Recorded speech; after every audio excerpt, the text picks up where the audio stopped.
একটা কথাই বলবো, আমাদের পশ্চিমবঙ্গ তথা ভারতবর্ষে আমাদের সমস্ত কিছু আছে, আমরা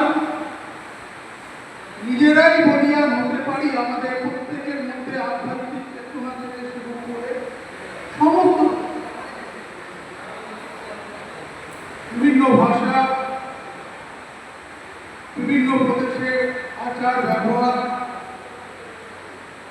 এমন ভারতবর্ষের যে আয়ুর্বেদিক যে শাস্ত্র বিজ্ঞান, সমস্ত কিছুতে কিন্তু আমরা স্বাবলম্বী হতে পারি। কিন্তু দুর্ভাগ্য, আজ আমি খুব আপসেট,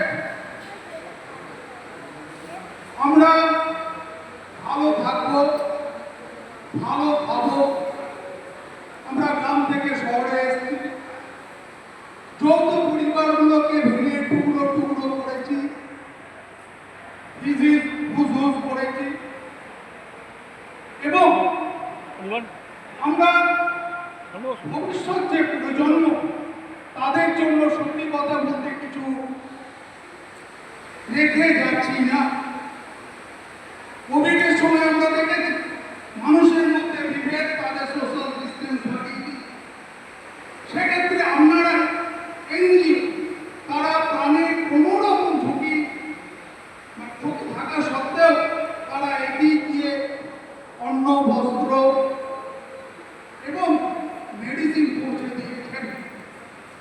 এই জিনিস থেকে যখন আমি কোভিড পিরিয়ডে একটা আর্টিকেল লিখলাম, NGO act as a social vaccine, আপনারা অবাক হয়ে গেলেন। জল দিতে, জল খাবেন তো? জল পেপার পাবলিশ হয়ে গেল, ন্যাশনাল ইনস্টিটিউট অফ হেলথ আমাকে চেপে ধরলো যে আপনি কেন সোশ্যাল ভ্যাকসিন বললেন, আপনার 1 ঘন্টা বক্তব্য শুনবো।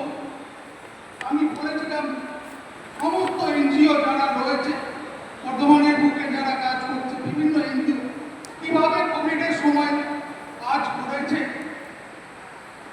ভ্যাকসিন কি কাজ করে না, সেই রোগের মৃত বা জীবিত জীবাণু আমাদের শরীরে ঢুকিয়ে দিয়ে আমাদের শরীরে যে শ্বেত রক্তকণিকা আছে, যে ফাইটারগুলো আছে, তারা চিনে জীবাণু, এবং পরবর্তীকালে ঢুকলে তাকে যুদ্ধ করে বার করে দেয়। যুদ্ধের আওয়াজ এবং কি বলবো কাপুরি যে ঝড় আসে, বিভিন্ন যে টক্সিনগুলো, তার জন্য আমাদের টেম্পারেচারও বাড়ে। তো এনজিও যে এই কাজটা করেছে, এক্ষেত্রে সোশ্যাল ভ্যাকসিন বলা যাবে কিনা, এবং তারা একটা সার্টিফিকেট দেয়। অবাক ব্যাপার, এর পরবর্তীকালে বিদেশি সায়েন্টিস্ট, সে দেখছি আপনারা দেখতে পাবেন, সে পেটেন্টের জন্য আবেদন করেছে যে এনজিওরা সোশ্যাল ভ্যাকসিন হতে পারে, স্টুডেন্টরা হতে পারে। তো এই সমাজ, এই পরিবেশ শুধু নয়, পরিবেশের থেকে হচ্ছে আমাদের মানসিক দূষণ। আপনারা ভালো কাজ করলে আপনাদের অসংখ্য সমস্যায় পড়তে হবে।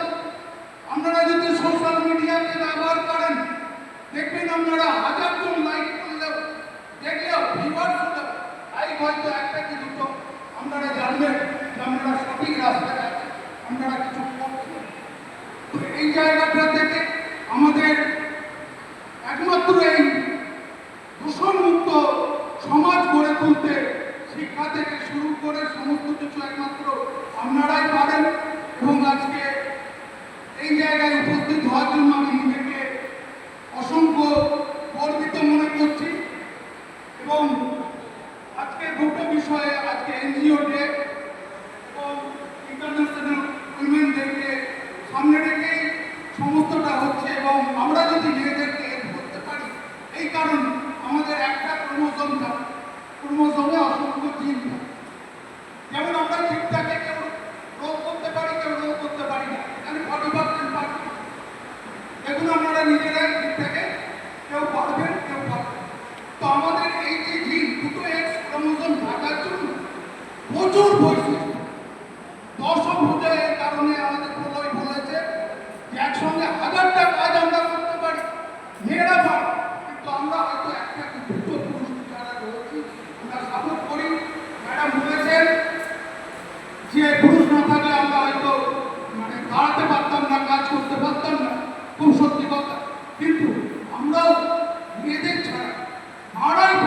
পৃথিবীর